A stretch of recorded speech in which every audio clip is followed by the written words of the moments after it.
Tudo bem? Espero que sim. Começou a gravação? Começou, tô vendo o Pronto, sinal. pode ficar à vontade. Aham. Eu só vou procurar a opção de compartilhar a tela para o pessoal, para a gente fazer aquele mesmo esquema. Deixa eu ver se é isso aqui.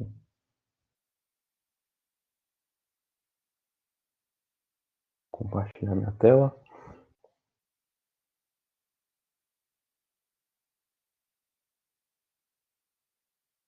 Uhum. Opa, agora eu boto para apresentar.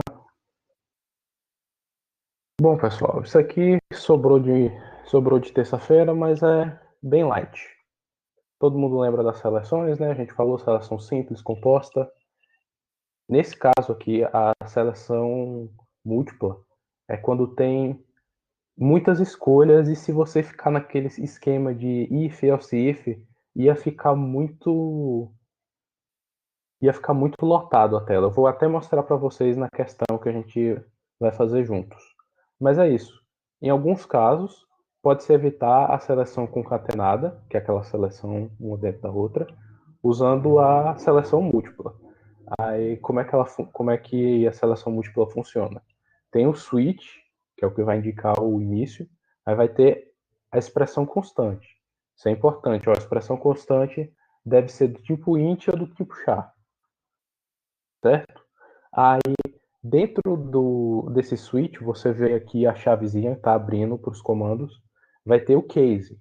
O case vai ser o caso, sabe? A opção.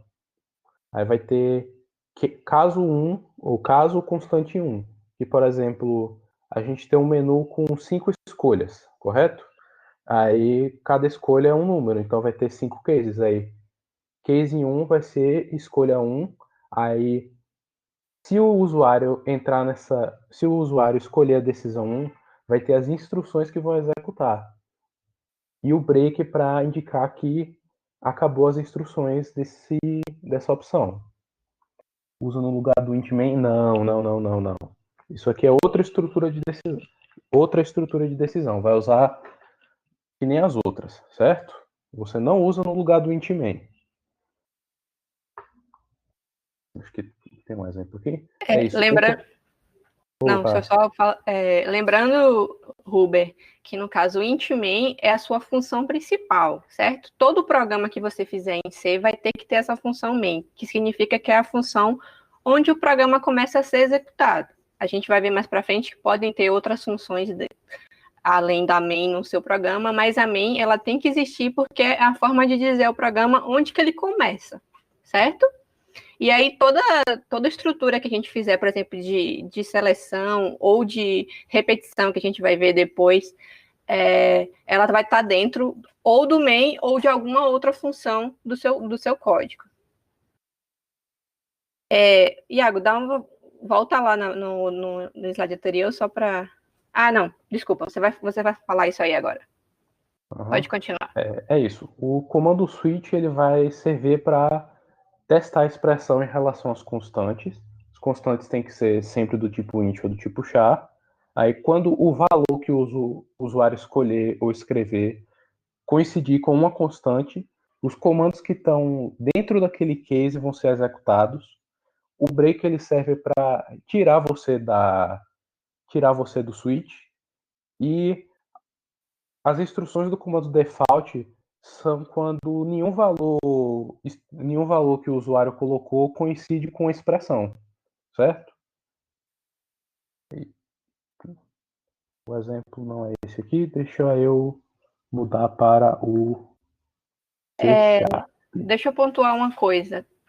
A diferença, assim, quando que a gente usa if else ou quando que a gente usa switch case. Se vocês viram a estrutura, eles vão servir para a mesma funcionalidade, que é seleção de opções diferentes dentro do meu código, certo? E aí a gente pode observar que o switch case ele funciona muito bem quando a gente já sabe os possíveis valores que essa seleção vai ter. Então, como o exemplo que Iago deu de um menu. Você está fazendo um menu para o seu programa, e aí você tem lá 5 opções. 1 vai ser cadastro, a 2 vai ser editar, a 3 vai ser apagar, por exemplo. Então, você já tem esses possíveis valores certos, já sabem quais são os possíveis valores. O if e o else seria quando a gente tem aquela faixa de comparação que a gente viu na terça-feira. Então, lembram do exemplo que Iago mostrou sobre para saber se a pessoa vai votar ou não? Era uma faixa de valores, né? Era se a pessoa tinha mais que 18 ou menos que 70, algo assim. Então, ou seja, a pessoa pode ter 30 ou 35 anos. A sua condição vai envolver uma faixa de valores. E no caso do switch case, funciona muito bem quando a gente já sabe que valores vão ser esses, certo? Que é o exemplo que Iago vai discutir com vocês agora.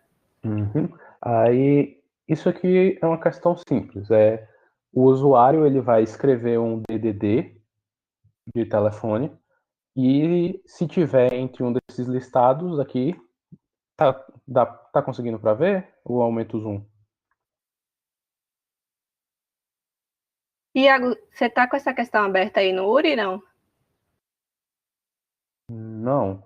É melhor abrir no URI? É só para eu queria mostrar a descrição da questão para o pessoal. Espera aí, isso aqui tá me procurando. Ver minha senha. Eu vou abrir ela no URI.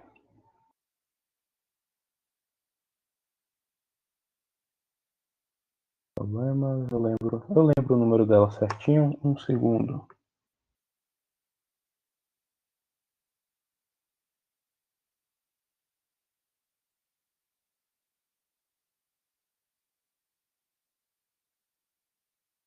É a 1050. Uhum. Se alguém quiser acompanhar aí, inclusive, é só buscar pela questão 1050. Ela chama DDD. Como eu falei, é uma questão que ela não está na lista dessa semana, embora ela envolva condicional. A gente só escolheu ela para poder mostrar um exemplo para vocês. Pronto. Seria interessante a gente ler junto. Uhum. É isso, ó. Leia um número inteiro que representa um código de DDD para descagem urbana. Em seguida, informe a qual cidade pertence, considerando a tabela abaixo.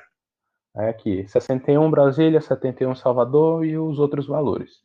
Aí, se a entrada for de qualquer outro DDD que não esteja presente na tabela acima, o programa deverá informar DDD não cadastrado. Aí a entrada vai ser um único valor inteiro e a saída vai ser imprimir o nome da cidade correspondente ao DDD existente na entrada. E se o DDD não tiver nessa tabela ou ele não existir, vai mostrar DDD não cadastrado. Ed Entenderam? Carlos, se você estiver na página principal do URI, onde tem barra de pesquisa, digita 1050 e busca a questão DDD, ele vai aparecer para você. Certo? Eu vou para o deve ser. Deixa eu só pontuar uma coisa. Então, pessoal, quando vocês estão vendo nessa questão, percebam que a gente já tem valores pré-definidos de opções, que são os DDDs aí, certo? Então, a gente já sabe quais são os valores que um usuário pode entrar. Está nesse grupo aí. E aí, como o Iago leu, se o DDD informado não for um desses que está na tabela da questão, ele vai ter que imprimir DDD não cadastrado. Aí a gente vai ver como é que a gente faz isso utilizando a estrutura switch case. Pode continuar, Iago. Aí, que programa bem secozinho, abri o int, aí eu declarei a variável DDD, aí normalmente aqui teria um printf que seria informe DDD, certo? Que é para quando abrir a janela de execução, a gente imaginar que o usuário vai ver a instrução do que é para ele fazer, certo? Mas como isso aqui é só para um teste, aí certo, aí vai escanear o DDD e armazenar, né? Todo mundo já entendeu isso, espero. E aqui vai entrar o switch, pronto. Aí, ó, DDD é do tipo int, então ele pode ser uma constante para o switch case. Aí, cada case aqui é um dos números listados. É um dos números listados. Aí vocês estão vendo aqui, case 61, que é o DDD de Brasília. Aí, se o usuário digitar 61, o switch vai ler e vai direcionar para o case 61. Aí, dentro desse case, ele vai executar os comandos, que no caso é só esse aqui, printf Brasília, e o break para sair do case, certo? Mesma coisa para os outros números. 71 sai Salvador, 11 sai São Paulo, que eu escrevi errado.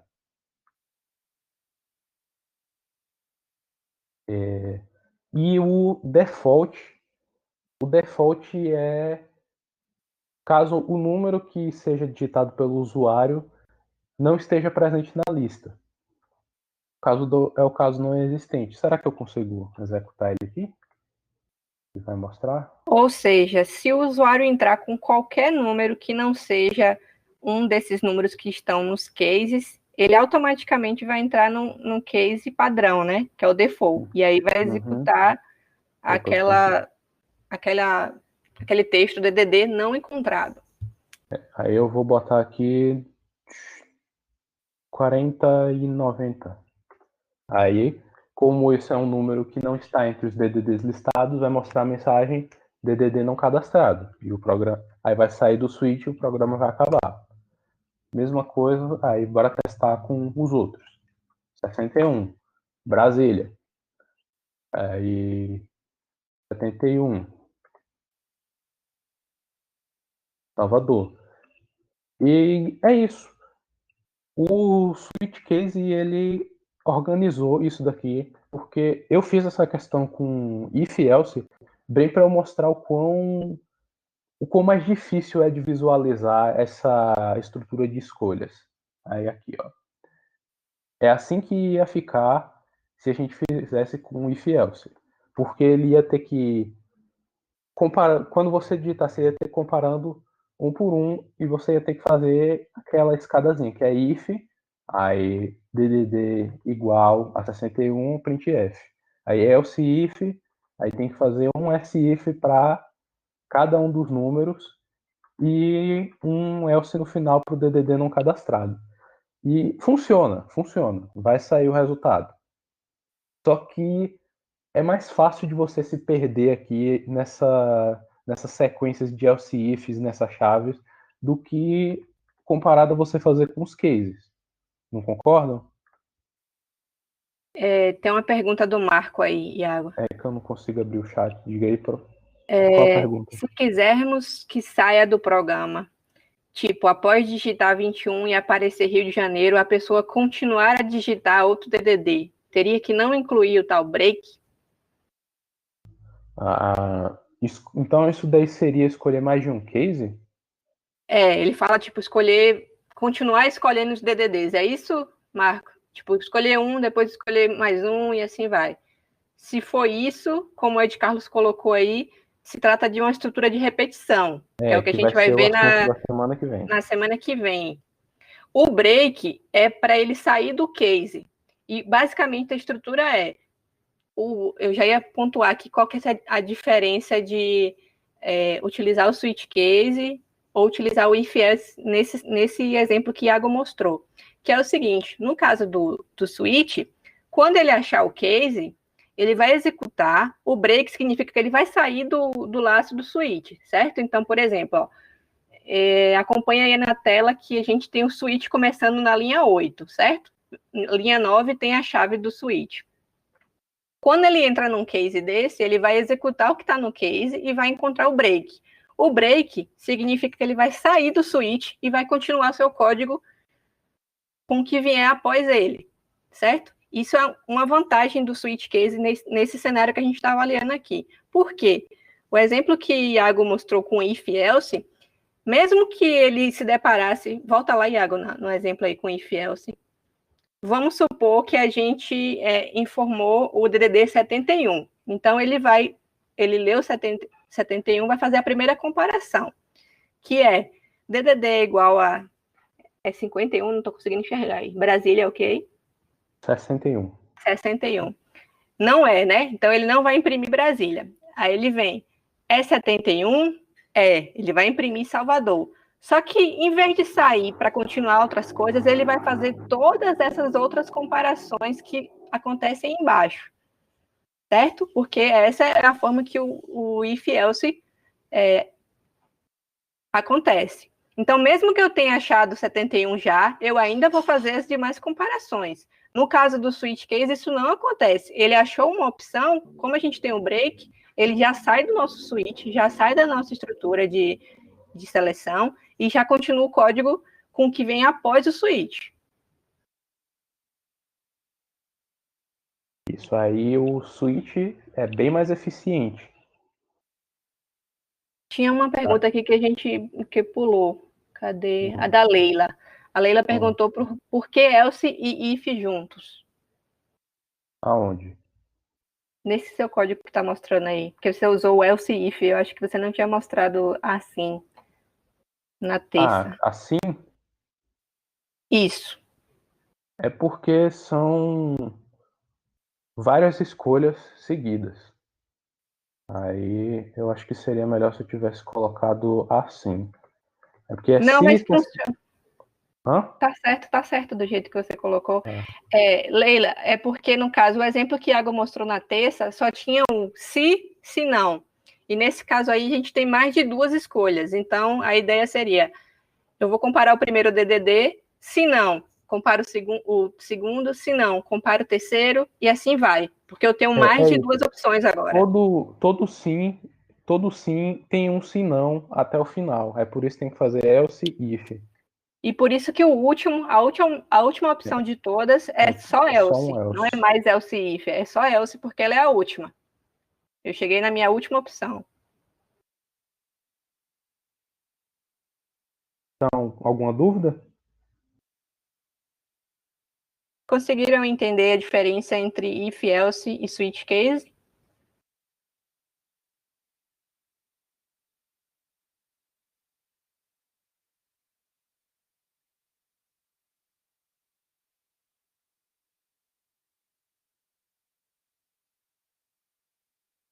Deixa eu ver se conseguiram.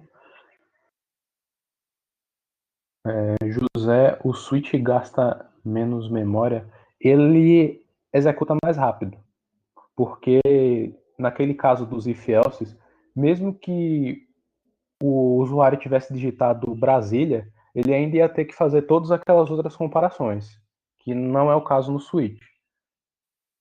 A outra aula está gravada, Gutenberg. Então você pode ir lá depois. E só lembrando, José, que foi aquilo que eu falei, né? Existem cenários que como esse do exemplo que foi mostrado, é bem tranquilo da gente visualizar por que o switch case nesse cenário é melhor, porque, como eu falei, já tem as opções determinadas.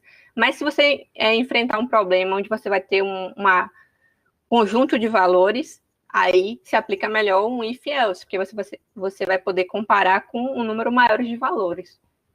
Sendo que no case são valores pontuais, né? Uhum. Agora, Vinícius, apareça. Hoje não. Tô vivo. Vou passar. Tá na hora do seu fardo. O que exatamente tem que fazer, Rebeca? Me orienta, que eu tô meio sem. Como eu tava na internet, eu não sei muito bem o que fazer. Tirar dúvidas em relação à primeira lista. Isso. Deixa eu só pontuar, pessoal. Quando acabar a aula de hoje, a segunda lista vai estar liberada lá no URI, certo? O mesmo ambiente que vocês utilizaram para fazer a primeira lista.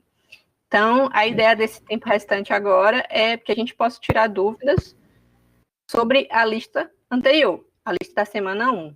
Aquelas 10 questões que a gente teve lá sobre o conteúdo da semana passada. E é isso, galera. É com vocês Inclusive, agora. se alguém teve problemas com a plataforma mesmo, não conseguiu acessar ou não soube como fazer, tá? Inclusive sobre isso. Da plataforma também. Alguém com algum problema em alguma questão? Depois me lembra, Rebeca, que eu tenho que fazer, aproveitar que a voltou, refazer o vídeo da iniciação do Uri. Fez 3, ótimo, já vou. Porque Então... tá mutado. Tá mutado no vídeo no YouTube. Quer fazer o início do Uri. Como Questão 3 é a 1002, é isso, Arthur? A questão 3. Ah, tá. Certo. 10.02. Então, me dê licença Vinícius, aqui. você tá com eco, eu acho, Eu tô com eco. Vixe, peraí. no microfone.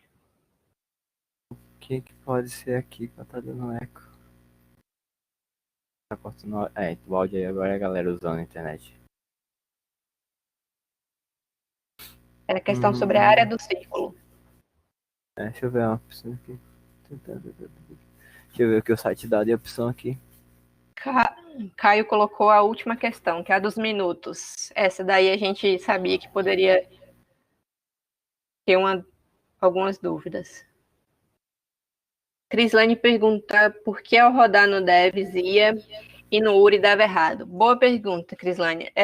Então, o URI ele tem algumas particularidades. Como a gente explicou na primeira semana, porque é uma autocorreção lá, ou seja, é um robozinho que está avaliando o seu código, ele é preparado para avaliar esse algoritmo da forma que é pedido, exatamente da forma que é pedido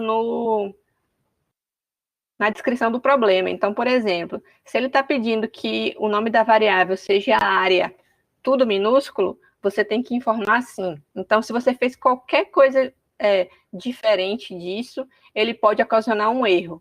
Mesmo que você rodando o seu código na sua máquina, ele esteja funcionando e dando o resultado correto. Às vezes é mais questão de variável que está com nome diferente, ou então o printf que está exibindo uma mensagem diferente da que estava esperada na questão. Nem sempre é problema na sua lógica, mas sim nessa questão aí, certo? O robô é cri-cri, vai lá no espaço, às vezes. E aí fiquem atentos, porque uma coisa é dar o erro de código errado, né? Isso é uma coisa. O outro é o erro de apresentação. E aí o erro de apresentação já é mais tranquilo, porque isso significa que seu printf está com algum espaço, algum acento ou alguma coisa faltando. Ou um /n, exatamente. Erro de tempo de execução. Deixa eu só voltar aqui para essa parte dos erros, que eu não lembro todos agora, Arthur, mas eu já...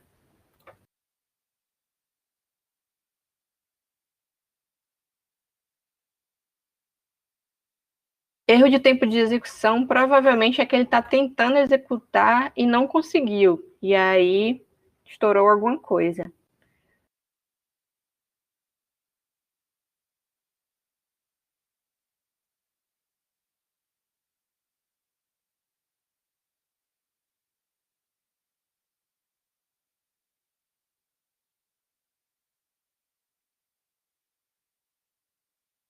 Crislane, na parte superior do site, na página inicial, aliás, depois que você loga não tem como.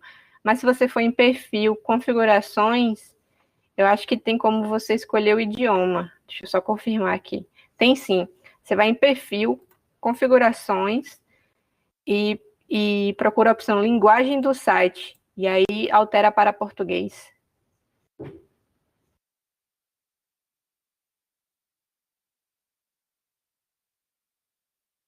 Apesar que o nome dos erros continuam em inglês, né? Mas tem a explicação do que significa cada erro em português lá. Vinícius, caiu, tá por aí? Ah, não, é porque eu tô falando mutado mesmo. Ah, tá. Então, Tudo questão bem. 3. Já Pode tá ir mal lá. acostumado. Já tá acostumado com isso, é isso aqui, né? A questão não sei se ficou. Vamos calcular o círculo. Isso, essa mesmo. Ok, cadê o deve? Não deve estar cá, pera aí. Deve estar aqui. Não, isso aqui tá certo. Questão 3. Em que parte é que tá... cara, o povo usando a internet, não tem como mudar isso. Qual o problema que você teve na questão 3?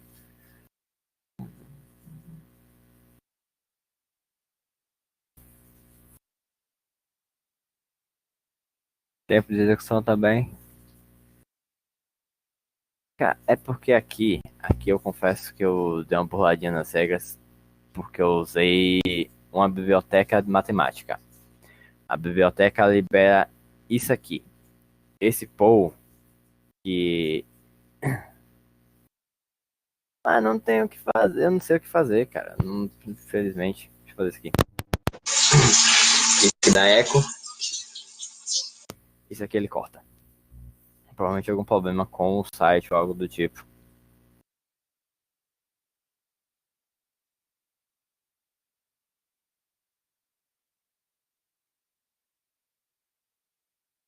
Então aí se alguém disse que não tá cortando, o problema infelizmente não é comigo. E aí, qual a maioria? Tá cortando ou não?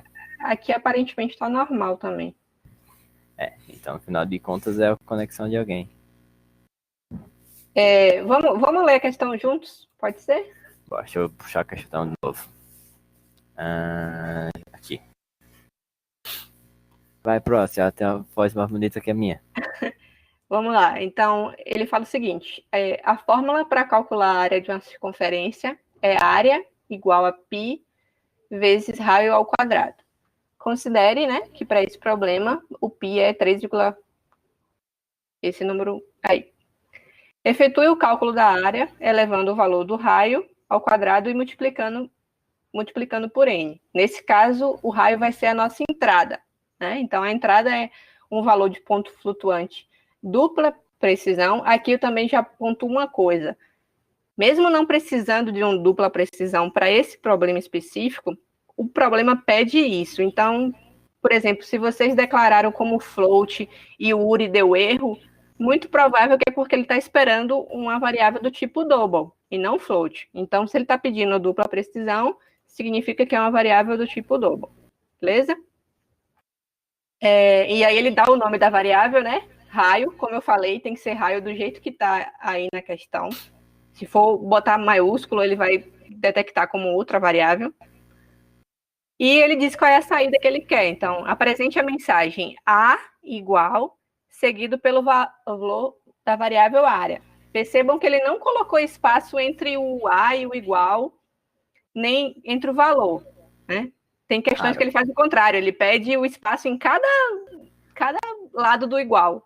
Então, prestem bastante atenção aí como ele mostra a saída, porque é o jeito que ele espera que essa saída aconteça. E ele ainda fala que a saída tem que ser com 4 casas após o ponto decimal. E aí entra um pouquinho na formatação que vocês vão usar no printf. Utilize variáveis de dupla precisão, double. Como todos os problemas, não esqueça de imprimir o fim de linha, que é o /n mencionado por Ed Carlos no chat.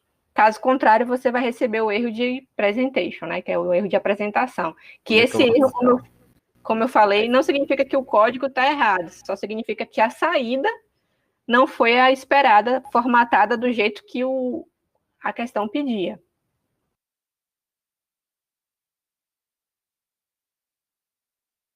O Gildevan falou que utilizou float. Acusou um erro, né, Gildevan?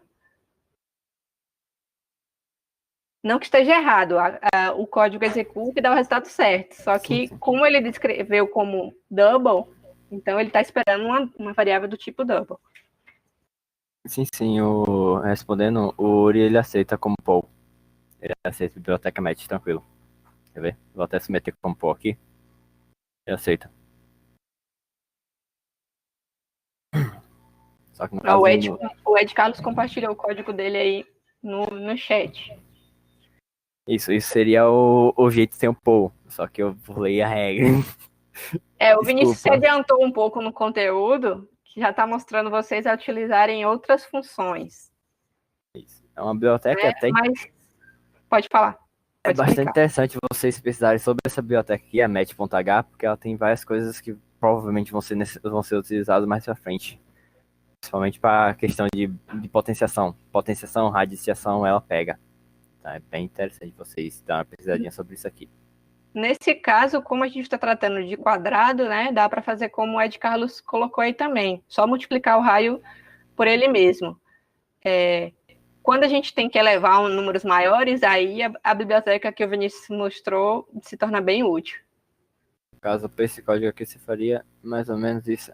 Tá pega, botão errado. Faria. O que eu fiz aqui? Mais ou menos aqui. Jogava um raio aqui no meio. Arthur, o tamanho do código não necessariamente indica o que está certo ou está errado. Mas essa questão ela é bem simples. Eu vou usar o exemplo que o Vinícius está mostrando aí na tela. Então, ele declarou uma variável chamada raio, certo? Vinícius, você submeteu esse seu aí no URI? Esse da agora não, o outro sim. Submeti esse agora, eu modifiquei. Eu tirei o poll e botei o como raio vezes raio. Submete, por favor, só pra gente ver o resultado que ele vai dar. Teoricamente é pra dar. 1, 2, 3... Epa, deu ruim. Deu erro de compilação. Tá faltando ponto e vírgula em algum lugar, né?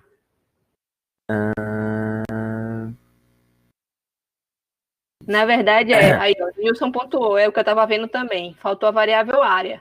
Você fez direto. Faltou um parênteses.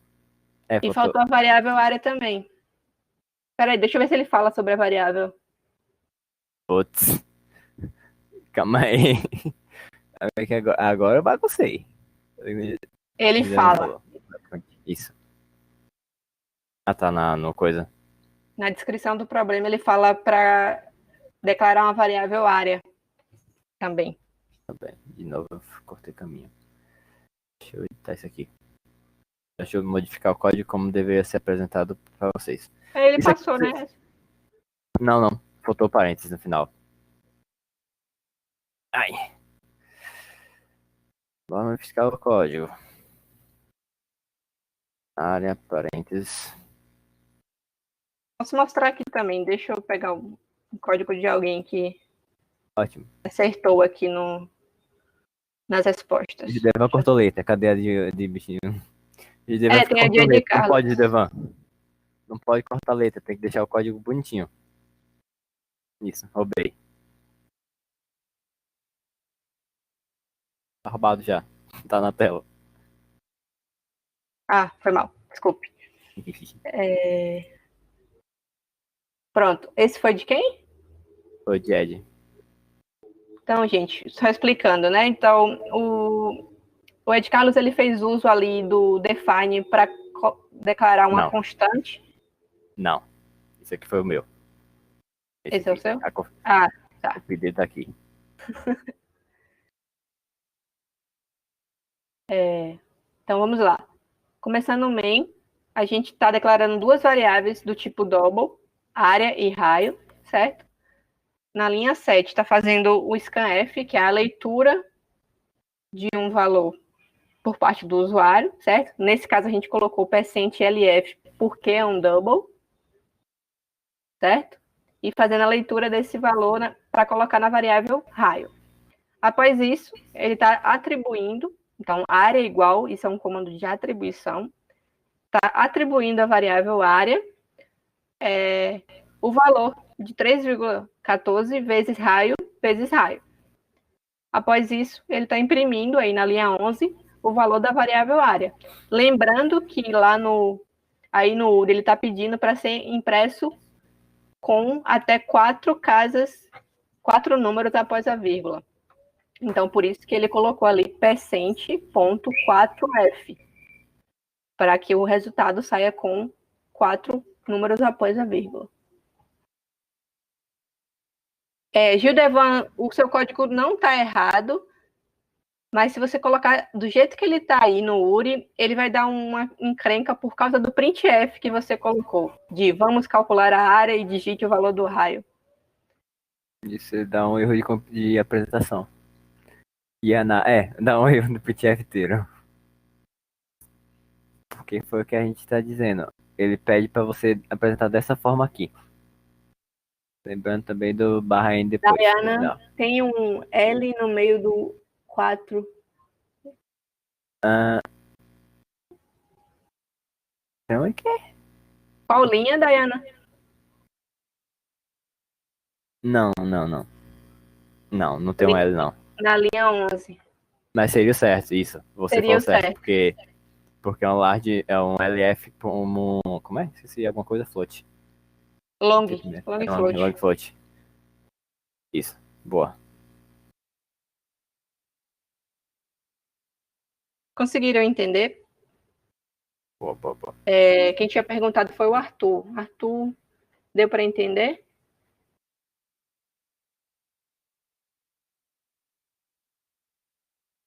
Ok. Próximo. Por quê? Por quê? No Ai, No mano. URI, você fala ou no compilador mesmo? Quero argumentos. LFA. Ou melhor, falei errado, no URI ou rodando na sua máquina? Na máquina? A máquina a gente vê agora também. Deixa eu copiar isso aqui já. Porque o URI também tem Eu um. sei. Deixa eu puxar o def de novo. Posso testar aqui também. Ctrl V. Compila.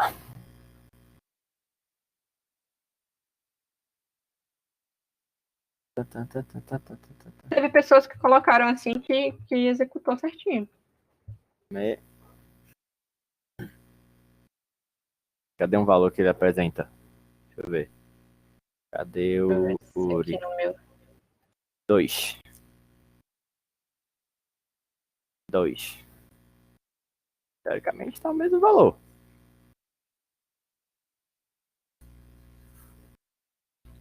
Aí executou. Aqui executou.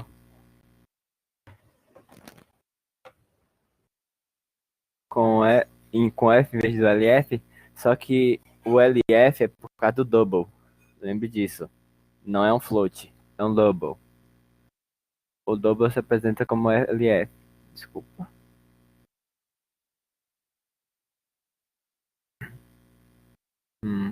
E apresenta como float?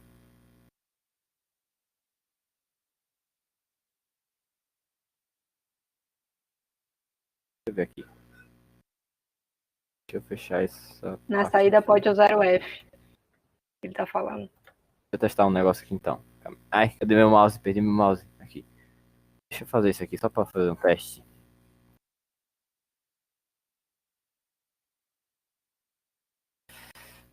Dois. Não, é mesmo assim. Ah! Como é que bugou tudo? Não, é peço que vocês é. Mesmo com F é necessário botar o ponto 4. É. Dá no final de contas dá enfeijoada. Dando a mesma coisa com F ou sem F. Ou com L ou sem L. Resumo da história. Feijoada.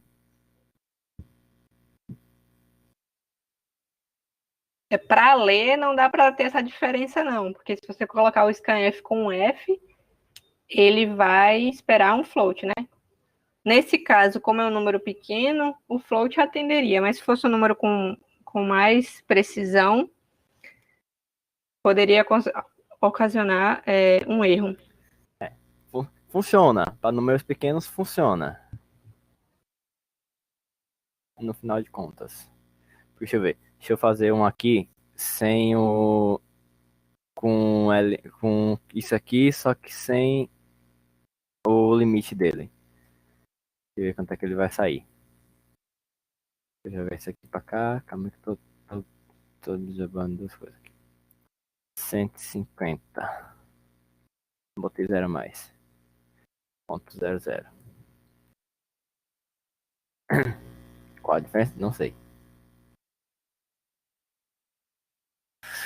Acerto normal os dois modos.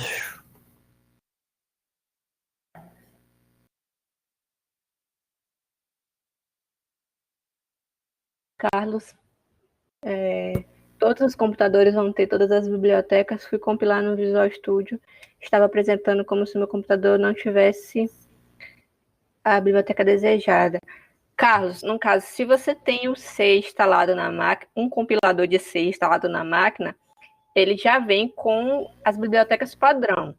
Então, por exemplo, essa stdio, stdlib, elas já vão estar juntas, mas você tem que ter um compilador de C na sua máquina. Pode ser que você não tenha instalado isso ainda. Porque no caso, se for Windows, não vem de padrão, né? Linux tem um compilador padrão já, de C. Mas o Windows você tem que instalar o compilador também. O Gessé tá por aqui, se bem que ele Não. mostrou o VS Code no Linux e não no Windows. Confesso Mas eu acho nunca que pelo VS Code Não, tinha como, pelo próprio VS Code tinha como instalar, né? Dentro do utilitário dele tinha como marcar para baixar o compilador. Eu lembro dele ter mostrado algo assim.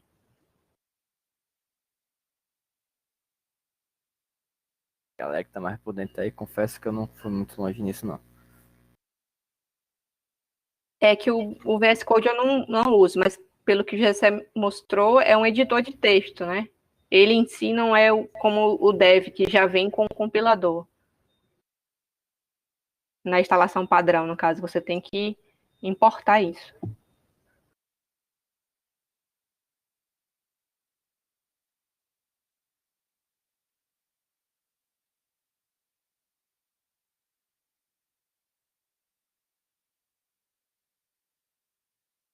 Qual foi outra questão mesmo que tava com dúvida? A E última. outra? A última é 10.19.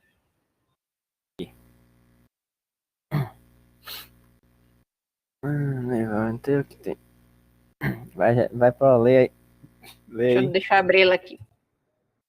Tá na apresentação. Ah, foi mal. Uma outra opção para Windows, pessoal, é o CodeBlocks também, tá? Mas o deve ser também funciona bem. Calma aí. Só vai. É porque tanto no deve ser como no CodeBlocks para Windows já vem tudo junto. Ao instalar o programa, ele já está instalando também o compilador.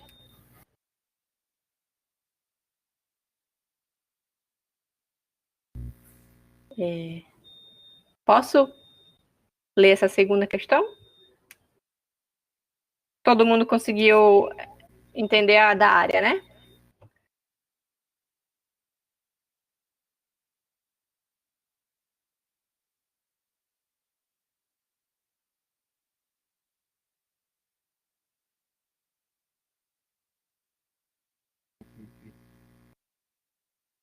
Vou lá ler essa. Vamos dizer Conversa.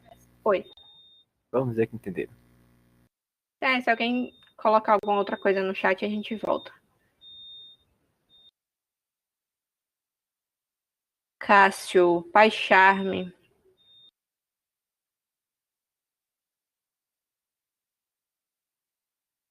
O Pai Charme tem plugin para C também? Não sabia. Sei que ele é usado para Python, mas não sabia que ele tinha plugin para C. Para Python ela é realmente muito boa. Para C eu nunca usei.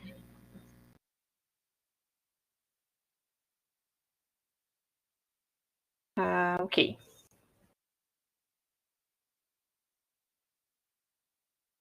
Cássio, só para pontuar que no caso dos nossos exercícios, para aparecer aqui para gente que você fez a tarefa, tem que ser em C, tá?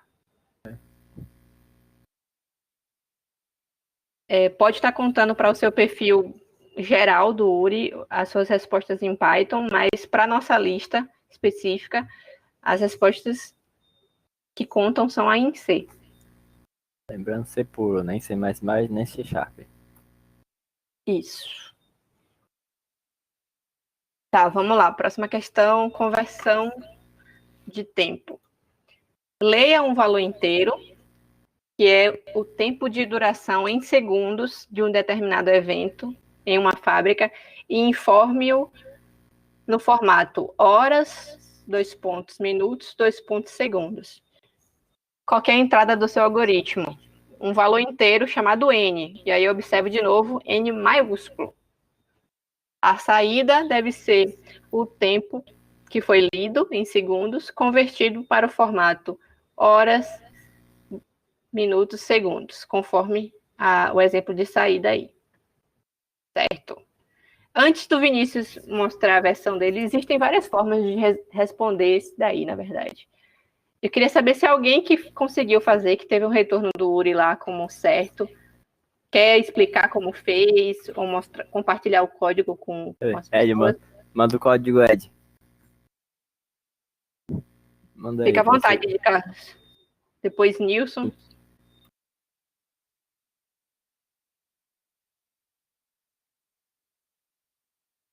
São várias possíveis respostas diferentes. Não conheci não. Opa, vamos lá, com calma. Deixa eu ver se os dois fizeram um pouco parecido, talvez. Okay. Deixa eu jogar isso aqui. Ed, Carlos, você quer explicar? Se quiser falar por áudio. Esse aqui é o que tá na tela agora de Ed. Vinícius, se você... Ah, não, mas aí tudo bem que a gente executa aí no Uri. Eu ia pedir para você colocar no maior um pouquinho. Maior? Tá bem pequenininho. Oi, abriu aí o áudio? Abriu, estamos ouvindo. Calma que eu demais. Olá, pessoal.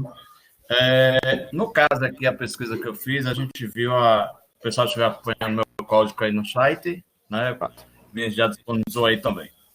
Então, assim, a gente vai precisar, né, calcular a hora, o minuto e o segundo. Né? Então, já são 3 variáveis que eu vi que a gente ia precisar. E aí, a gente ia precisar chamar uma única variável, que eu chamei ela de aí uma variável para me servir lá como auxiliar. No scanf, eu peço para ler a quantidade de segundos, né? Então, a pessoa vai digitar a quantidade de segundo para a gente converter. E aí a gente começa a fazer essa conversão. Então, 1 hora, ela contém 3.600 segundos. Então, só dividir a hora pela quantidade de segundo. Na variável A, agora eu armazenei a sobra, né, da divisão do valor S, do segundo que foi digitado, a quantidade, divido pela quantidade de segundo que tem numa hora e armazeno em A a sobra desses segundos. E aí a gente vai começar a transformar ele em minuto. Então, pego o minuto também, divido por 60, né, minuto eu divido pela minuto, seria a minha sobra de segundo, que é a variável auxiliar A, dividida por 60. Aí eu estou convertendo já a quantidade que me sobrou de segundo em minuto. Né? E, posteriormente, eu digo a mesma coisa, que S seria, né, a sobra da divisão daquela quantidade que me tem lá de minuto, dividida por 60. Então, assim eu consegui trazer a lógica aí. Aí, quando a gente imprime ali, pede para imprimir a hora, o minuto, o segundo, traz o resultado. Essa foi a lógica que eu usei. Não sei se a galera que está acompanhando aí conseguiu entender a minha linha de raciocínio. Valeu. Nilson também postou um código aí, tá bom. Deixa a Nilson também explicar a lógica dele aí. Vinícius, você cola aí para todo mundo ver. Eu vou pontuar uma coisa interessante no código do Ed Carlos, é que, embora ele não tenha... Peraí, não. Deixa eu ver. Embora ele tenha usado um nome diferente de variável, que ele colocou variável S, o Uri passou esse código. A resposta dele aqui tá sem erros, tá aceita. Então, talvez ele considerou, nesse caso aí, a saída que está formatada de forma correta, né? Da forma esperada, no caso. Nilson, foi uma lógica parecida, né? Tem algumas... Assim, pode rolar. Eu dizer. Não sei. Peraí. O Nilson não tem como falar. Mas se vocês observarem o código dele aí na tela, ele está sem microfone. É uma lógica parecida com a que o Ed Carlos explicou agora. Ele lê um valor, que ele está chamando de N ali, na linha 7, certo? Para saber quantas horas ele está dividindo o N por 3.600, que, como o Ed Carlos explicou, 3.600 são quantos segundos existem em 1 hora, tá, pessoal? Ele fez em um único passo os minutos, que foi o resto da divisão anterior, dividido por 60, que é quantos segundos eu tenho em cada minuto, E o que sobrou disso, se ainda sobrou alguma coisa, vai para os segundos, certo? Coloca para executar, Vinícius, no dev, você pode, por favor? Que a gente executa com um dos exemplos que a questão mostra. Por exemplo, 556 segundos. Vai dar erro no print. Eu acho que Eu não me recordo agora, peço desculpa, quem foi que perguntou especificamente dessa questão.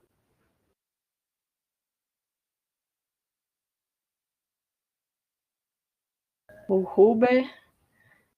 Vocês fizeram diferente? Conseguiram fazer? Se não conseguiram entender o que os meninos explicaram aqui agora?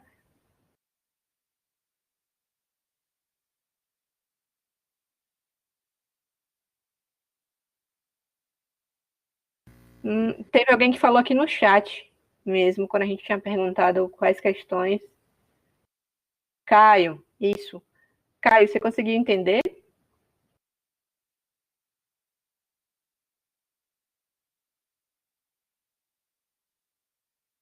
Essa é uma forma, tá?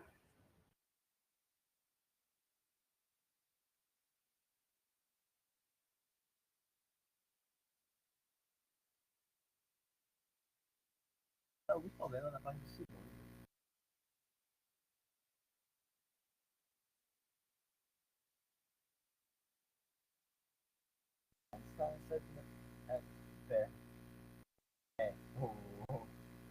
O acento no ali. Seu áudio tá bem baixo, Vinícius. Tava com o microfone longe.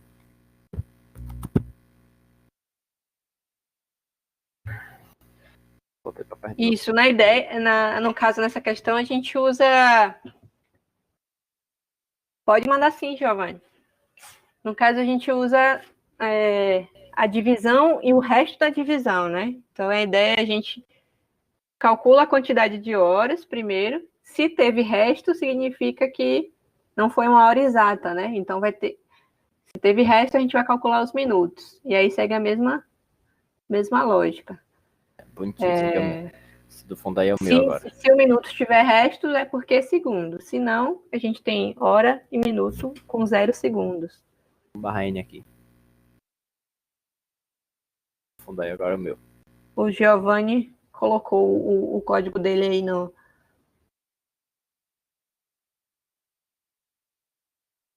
chat. Giovanni, o seu passou como aceito lá no URI? Deixa eu dar uma olhada aqui. Eu também passei na parte de botar o N para ali. O Giovanni passou aqui. Se você quiser explicar usando o microfone, pode ficar à vontade também. Eu vejo aqui por aí. Ah, não.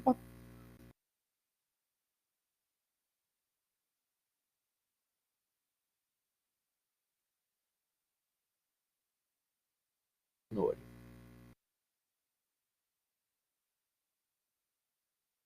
Tá sem microfone também.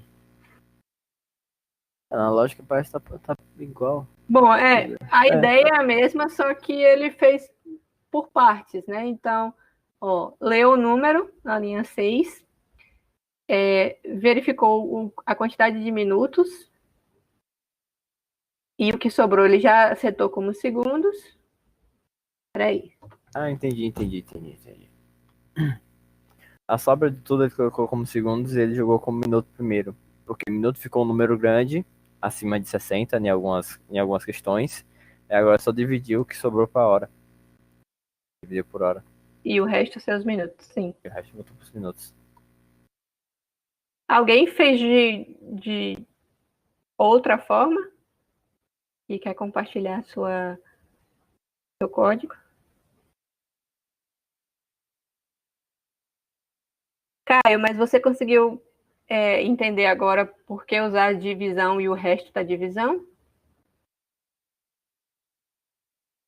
Deixa eu ver qual código que eu submeti aqui.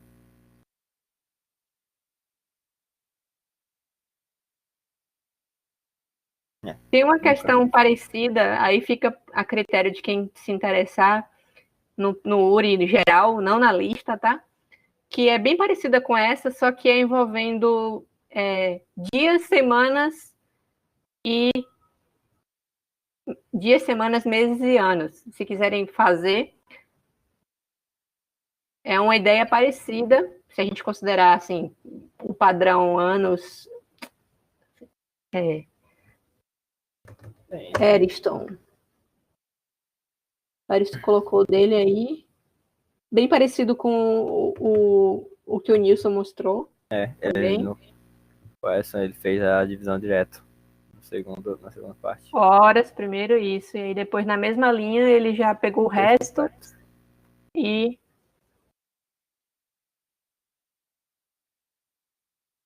dividiu por 60 para ter os minutos. Perdi no meu mouse ali agora, mas tudo bem.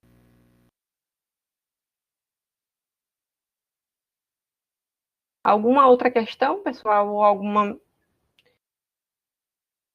dúvida sobre essa específica ainda?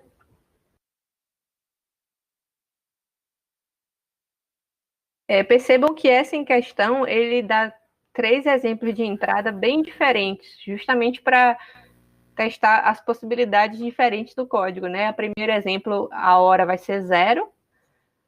O segundo exemplo vai ser apenas 1 segundo. E aí o último exemplo é um exemplo bem grande mesmo. Então é interessante vocês testarem os casos que ele mostra como exemplo aí, porque o próprio Uri fala o seguinte, que embora... Tá baixo o meu ou não? Não, eu tô dizendo que não dá pra ouvir. Uai! Aro! Estão ouvindo melhor agora? Pode ter sido a sala mesmo. Vixe. Aro! Eu tô ouvindo a senhora. Eu também tô te ouvindo bem, mas pode ser a sala, né? A sala deve ter caído. Será? Desmuta. Aro! Melhorou, gente?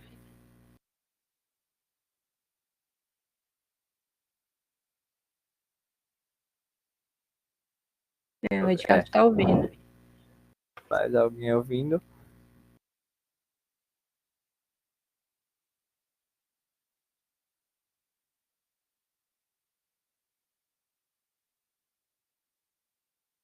Isso. Tá. O site deu algum pane. Pode ter sido...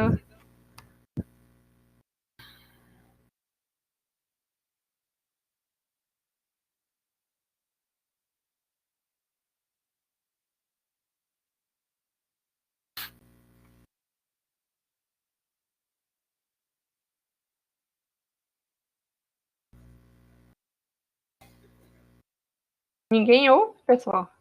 É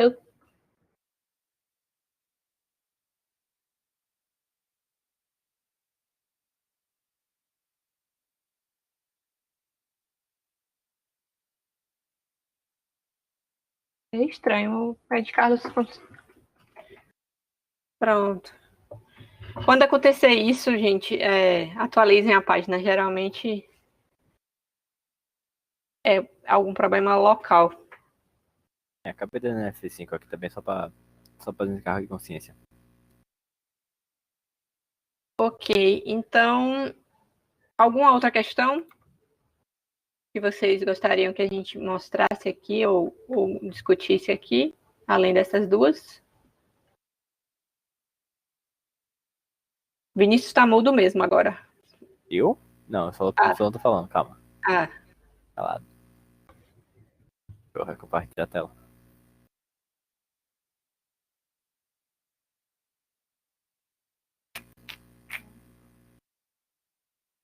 Mas de novo. Rubem, já descobrimos que isso aí é o problema é seu. O problema é contigo. Mas alguém tá cortando. Se a maioria estiver cortando, aí o problema não é comigo. Não, pera, se eu estiver muito cortando, o problema é comigo. Aqui tá ok também.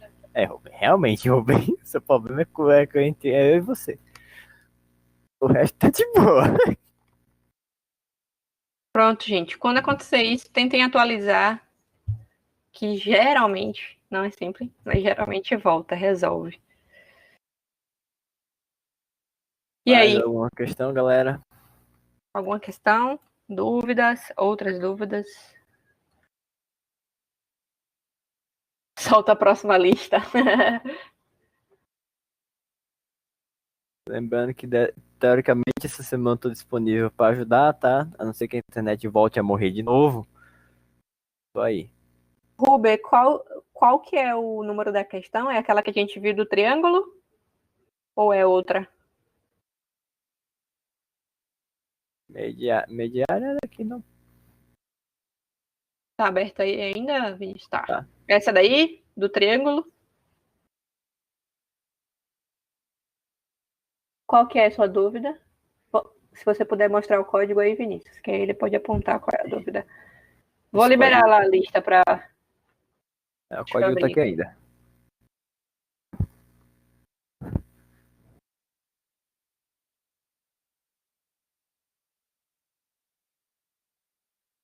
Qual a sua dúvida, Ruber?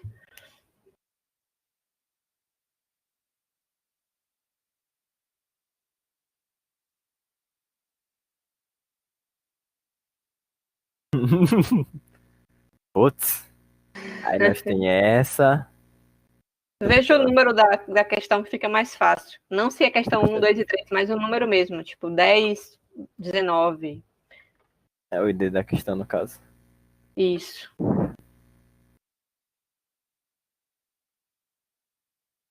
Provavelmente é bem provável que essa. Nossa. É, que essa lista vai ficar mais essa semana, né? Principalmente pra galera que não tá conseguindo acesso. Ele é bloqueio automaticamente.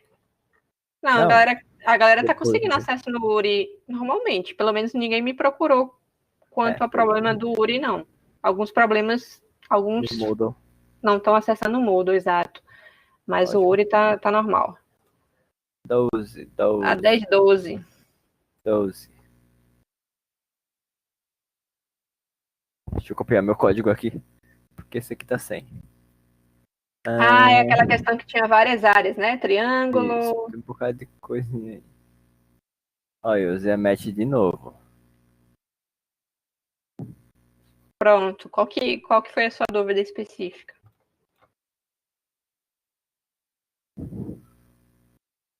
Eu já liberei a lista 2. Depois confirmem se está aparecendo para vocês.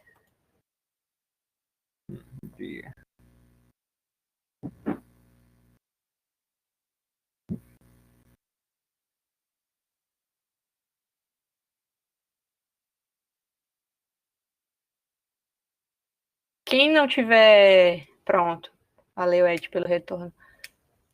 Quem não tiver mais dúvidas, pessoal, quiser se dedicar à segunda lista ou algo assim, tranquilo, eu já salvei aqui a presença, tá? Montar os cálculos. Nossa, mas é que eu fiz esse vídeo. Dificuldade de entender como monta os cálculos. Em relação a cada área, né? Pera aí que isso aqui eu fiz de duas formas e dessa forma que tá uma bagunça. Vinícius Mas está ok. usando de novo da biblioteca da matemática. Pô, Na verdade, Ruber, na própria descrição a questão. da questão, ele te diz já como é cada fórmula, né? Então, a primeira coisa que ele fala é ler 3 valores de ponto flutuante, ou seja, 3 variáveis do tipo float. Opa! É float? Ele botou dupla. Não, não. Então, 3 variáveis de ponto flutuante, A, B e C, certo? E ele já te dá aí o que fazer em cada fórmula. Então, a fórmula do triângulo retângulo. A dividido por Você. por C. Calma que eu vou colar na minha gambiarra aqui só pra ver direitinho como é que é. Gente, essa gambiarra aqui foi porque eu botei tudo na Vinícius mesma não linha. está indentando o código. Não façam isso. Resumo da história, eu botei tudo numa linha só. Foi por isso que tá aquela gambiarra no final. Tá todos os cálculos na mesma linha, na linha do printf. Sim, a lista 2 já está disponível. Segundo o Ed. Já sim, Carlos, eu acabei de liberar lá. Lembrando que essa lista 2 é com o conteúdo dessa semana, então vai envolver seleção, certo? If, else, switch case, esses assuntos que nós vimos essa semana. E mesma lógica, ela vai ficar disponível até a próxima quarta-feira.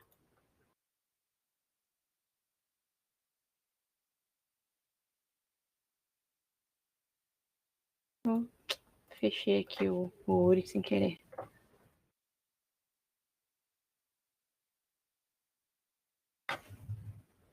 Tô organizando o código aqui pra eu postar ele bonitinho. Pera aí. Vai indo aí. Deixa eu só reabrir aqui o Uri, porque eu fechei sem querer. Galera. É a questão 10.12, eu tô na questão 10.02, estou errado.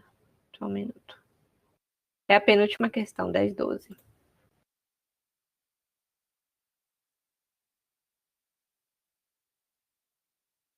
Aproveitar e tirar os Paul também. Ninguém, gambiarra faz parte. Mas depende da gambiarra. Tem gambiarra que pode prejudicar. Tem gambiarra que é inofensiva, vamos dizer assim. Mas tem gambiarra que pode prejudicar a performance do seu código ou coisas. Alguém que fez a 10.12 que quer compartilhar o código e explicá-la? Antes de eu terminar de arrumar aqui. Minhas É a 10.12, né? Eu falei errado, né? É a 10.12. Minhas gambiarras são altamente funcionais, só que no final de contas mal eu entendo o que eu fiz. Vou copiar. Mandaram no chat? Sim, o Nilson. Meu Deus. Pra você. Posso compartilhar aqui a tela? Acho que eu volto. Beleza. Provavelmente é essa saída aí, Nilson. Mas... Ok, pegando o código todo? Não. Olha, só avisar para vocês que essa colher de chá que a gente está dando nas listas sobre o erro de apresentação são nessas primeiras listas, tá? Porque tá todo mundo aprendendo como é que funciona o Uri e coisa e tal, mas depois a gente vai colocar a lista para pontuar só quem submeter o aceito mesmo. Por enquanto a gente está valendo o erro de apresentação também. O erro de apresentação na sua é na terceira linha, trapézio. Tá com espaço depois da apresentação do número. Ele pede sem espaço? Esse aqui, ó. Não, é esse aqui, ó. Tá vendo esse aqui, ó? Onde tá o Seu mouse é esse aqui. O seu mouse não tá aparecendo pra gente. Não? Ixi, putz. Como é que... Eu descobri como é que aparece. Voltou agora. Porque tava marcando no negócio. Como é que faz pra ficar bolinha? Não sei. Mas essa parte, ó. Vou deixar linha 24. Esse aqui, ó. Tá. Selecionado. O espaço entre o barra N, né? O Gutenberg falou ele em linha 24. Bom, então, nessa questão aí, o que é que o Nilson fez? Primeiro, a linha 4 ali, ele definiu o π como uma constante, né? Lembrando que quando a gente declara assim, é um valor que não vai ser alterado ao longo do seu código, ele sempre vai valer esse 3,14159 aí, certo? Nós temos a declaração de algumas variáveis do tipo double, então A, B e C, que são os 3 valores que você vai ler do usuário. E ele também declarou as variáveis que vão receber os valores das fórmulas. Então, triângulo, círculo, trapézio, quadrado e retângulo. Temos 3 scanfs para ler A, B e C, certo? E aí depois começa as atribuições em relação às fórmulas. Então, primeiro a fórmula de retângulo. Como eu falei, ele diz lá na descrição. A área do triângulo retângulo é A por C. Então, opa, eu troquei, né? Não, tá certo. Quadrado. No caso, o Nilson fez uso da função pol também, mas poderia ser só b vezes b, que é b ao quadrado. É isso? Isso. Círculo. A do círculo, que é o π vezes o raio ao quadrado. Então, que ele falou o c ao quadrado. Então, ele usou o pol também, mas poderia ser π vezes c vezes c. Sabe o que eu vou... Certo. Triângulo, que é a vezes c dividido por 2, que ele fala... Cadê como ele colocou no... Cá. Altura. E o trapézio, que ele descreveu como A e B por base e C por altura.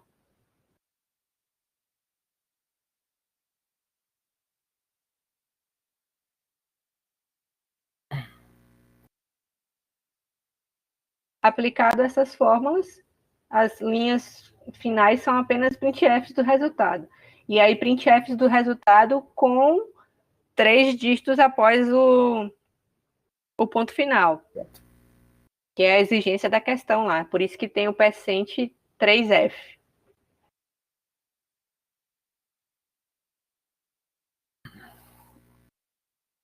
E é isso, esses são os cálculos. Tá colocado só F. Costumar botar LF.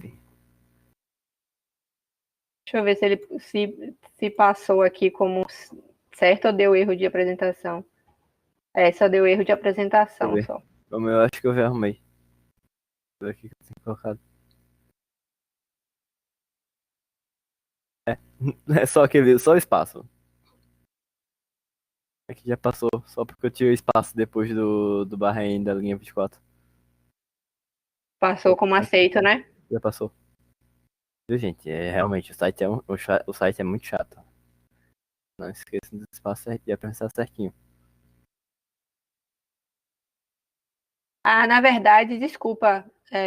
Quem tinha feito a pergunta sobre essa questão foi o Huber, né? Eu falei errado. Na descrição da questão, ele não diz qual é a fórmula. Ele só diz o que é que você tem que considerar. Por exemplo, ele fala o seguinte: a área de um quadrado que tem o lado B. Então, ele fala que você tem que considerar a variável B para a fórmula da área do quadrado. Mas ele não diz qual é a fórmula. E aí, no caso, essa daí, caso você não saiba a fórmula, vale uma pesquisa sobre qual é a fórmula para calcular a área de trabalho de um quadrado, qual é a fórmula para calcular a área do trapézio, que foi essas fórmulas que o Nilson implementou aí. Eu falei errado, desculpa. Eu pensei que a descrição trazia a fórmula, mas ela não traz, não. Ela só traz o que você vai considerar, qual variável você vai considerar em cada fórmula. Pois é, faço que nem eu, não lembro mais nada da pesquisa e tudo. Desculpa, eu falei errado. Eu pensei que na descrição ele trazia a fórmula, mas não, realmente. Ele só fala qual variável você tem que considerar em cada fórmula.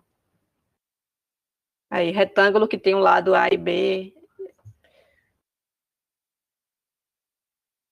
Então, de fato, essa daí envolvia você pesquisar como calcula cada fórmula dessa. É uma fórmula matemática mesmo. E aí, só implementar isso no seu código. Deu para entender? Ou ainda ficou dúvidas? Porque eu sou que nem vocês, não se preocupem. Eu não vou fingir que eu sou mais. Eu não vou fingir não ser o que eu não sou. Eu sou um aluno como vocês que está do lado de cá. Teoricamente tem que dar aula. Alguma outra dúvida? Alguma outra questão? Estamos entrando nos 10 minutos finais.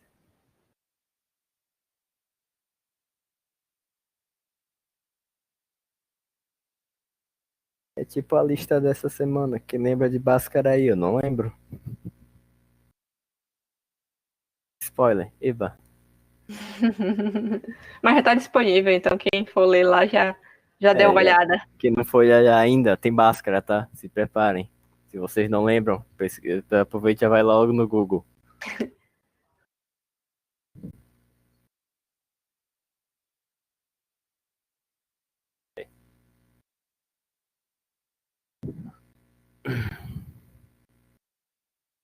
Então é isso, pessoal.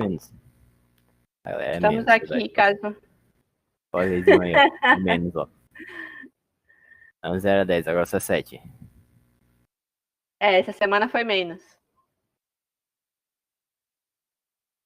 Essa aqui, ó. Listinha dessa semana. Ah, mas tem umas que são bem simples. Ah, eu ainda mantive a do DDD, pensei que eu tinha tirado. Essa 6, então não são nem 7 questões, são 6, porque a 10,50 a gente fez aqui na aula, no começo. Aproveita que tá no vídeo, galera. Eu me passei dessa, pensei que eu tinha trocado.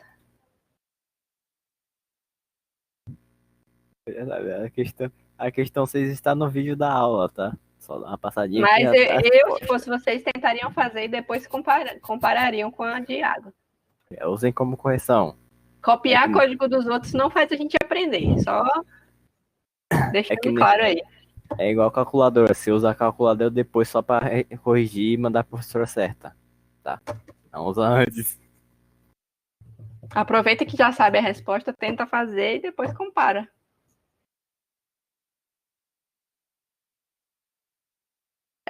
Evento que mandaram num grupo, deixa eu dar uma olhada, porque não lembro mais do que se trata. Foi um que a professora Karina postou? Provavelmente, né? Vou deixar vocês com meus panos de fundo aqui agora. Pronto, tá aí. Quem assistiu, assistiu. Quem não assistiu, não assistiu.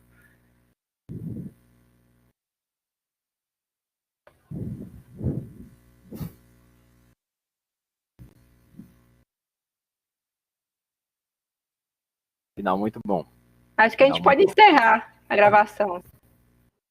A senhora. Quem começou aqui termina. Mais alguma dúvida, gente, em relação às questões? A gente pode ficar aqui ainda, mas é só para encerrar a gravação para quem assistir depois não precisar ficar vendo vocês batendo papo. Exatamente. Então eu vou encerrar aqui a gravação.